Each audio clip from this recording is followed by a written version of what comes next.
The British Empire, one of, if not the most powerful empires in all of history.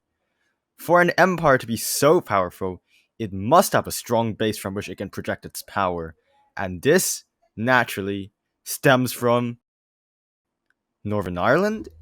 That's right, in Rise of Nations, you don't actually need the UK to form the British Empire, but you do need Ireland. So today, we're going to be trying to form the British Empire without Great Britain by exiling ourselves to Northern Ireland. However, firstly, I'll outline the rules I set for this challenge to make it more authentic. I will not be allowed to do anything until I've given up Great Britain, so if someone declares war on me, I'll essentially let them conquer me. However, I'm allowed to defend myself if they threaten to completely annex me. With all that cleared up, on another note, if you want to play with me, join my Discord server. We host events regularly and you also get a chance to improve at the game. I think I forgot to say something. Oh yeah, I forgot to mention that I must never ever retake Great Britain for the entire game. Now, without further ado, so basically, we're not going to do anything the entire game until we can cede our entire mainland, and we're going to form the British Empire from that. How's he know? He already saw me. Oh my goodness.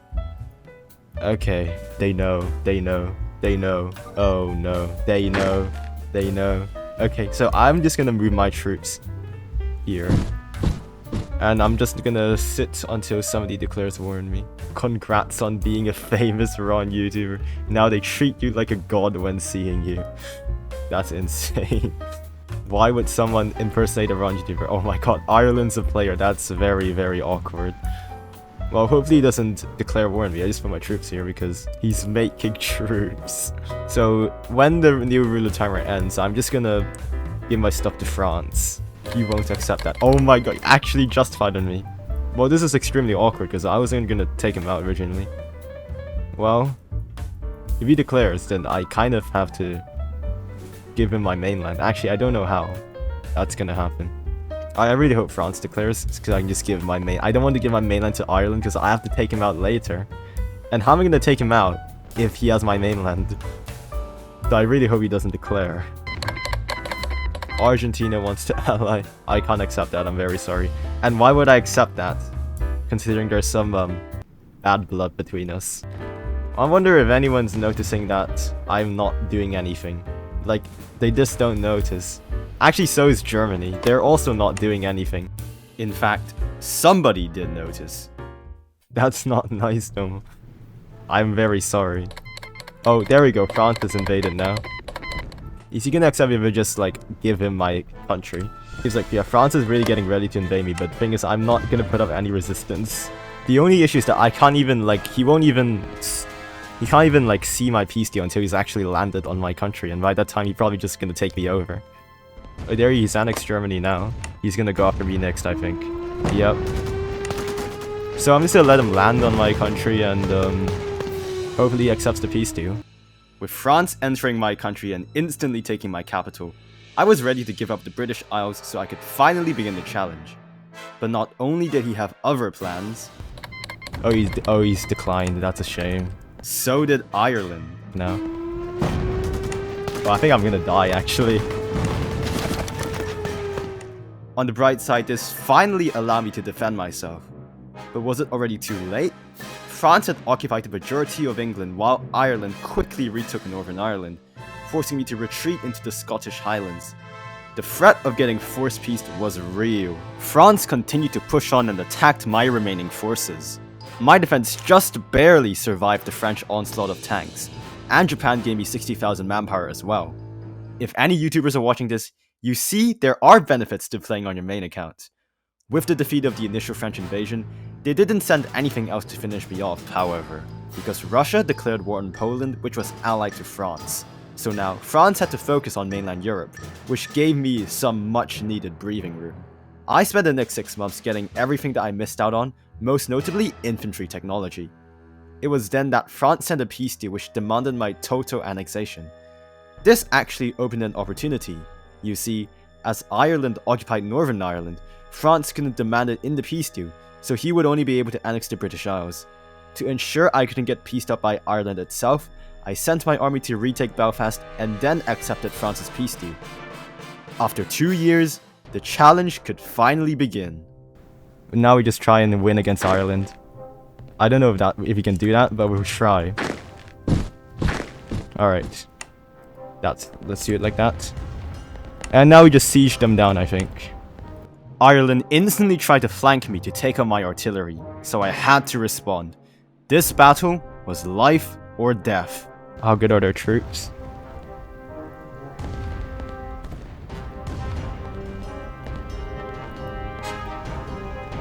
Uh-oh, this is not good.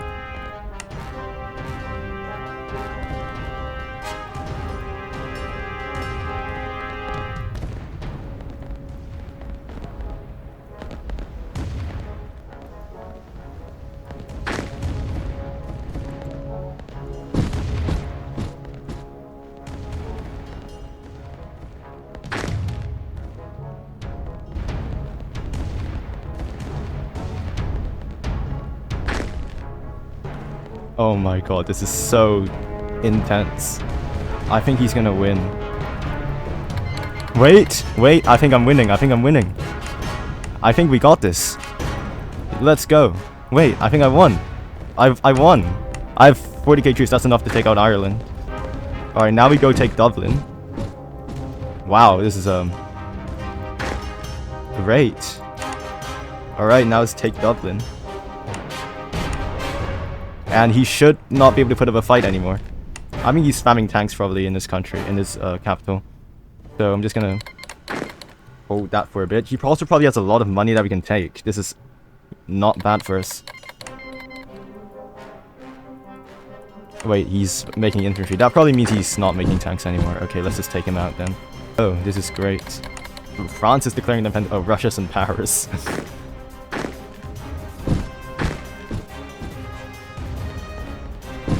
Alright, that should be...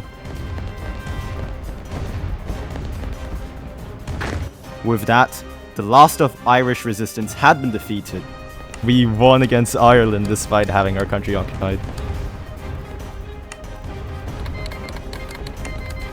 Alright, give me all of that, please. Oh, he has so much money. He had so much money. That's move our capital to Belfast now. We were now one step closer to restoring our empire. Now, after getting limited conscription, we finally had enough manpower to begin colonizing. I was mainly looking at two things, money and population, because I didn't have a lot of either. To get the former, the Caribbean region was excellent, having many microstates concentrated next to each other, and for the latter, I chose to go after Nigeria immediately as it was still AI and had a large population. I continued to expand into more AI countries, using fascism and the chief ambassador to allow me to justify on 4 AI countries at once. Eventually, I reached 1 billion treasury, so now I could start looking at going to war with players, starting with South Africa. Despite South Africa spamming forts all across the entire country, they failed to make a fort in the one city where they had troops, so I was able to land easily. In the meantime, I also had to respond to a threat in Europe. Oh, Norway's looking to invade me, I think. Look at all those troops. Alright, so let's make sure that doesn't happen. Scare him a little bit, you know? Back in South Africa, they adopted a scorched earth strategy and launched a counterattack with a stronger army, so I had to retreat and regroup. However, I soon defeated their army and was able to march straight into their capital, ending the war. Alright, that's South Africa dealt with, I think. With that, it was only now that I realized just how many people I needed to fight. I needed Burma, Somalia, and Australia themselves to form, while Indonesia, Saudi Arabia, and Brazil had taken land that I needed as well.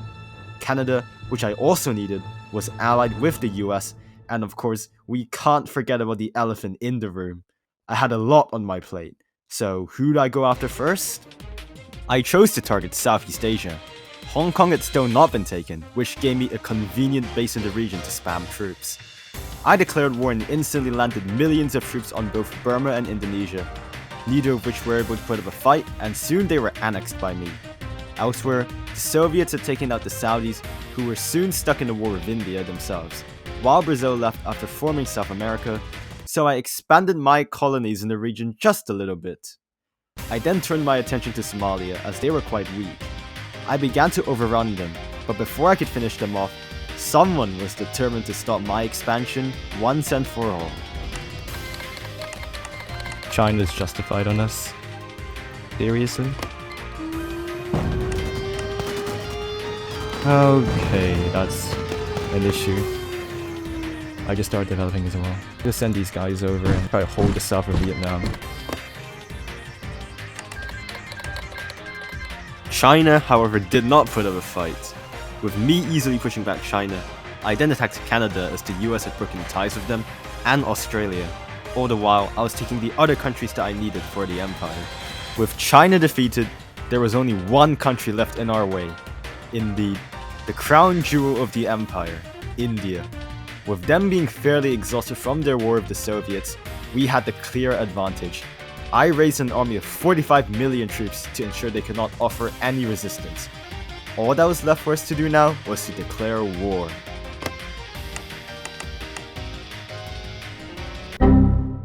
Let's try that again. I'm not kidding, it took me 4 minutes just to be able to declare war in India. And by that point, he had released everything and left the server. Luckily, he did release them as puppets, so I only needed one war to take them over. Victory was finally within reach at last. I just had to click Annex, and the Empire would be ours once more.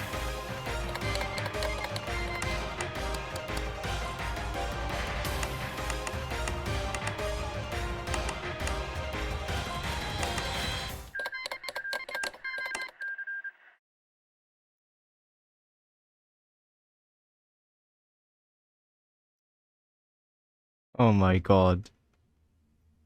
Are you kidding me? I have to take all these countries again. If you don't know what just happened, I forgot that since I was also occupying India's puppets, I could enforce peacedom without losing control over their puppets. Annexing India meant that the puppets were now also all independent, so I had to justify on every single one of them. I also had to give up my mainland again because Norway, which owned the British Isles, released everything as well. However, after waiting 2 years for the truce to expire and reconquering the countries once more, we could, at last, proclaim the British Empire without Britain.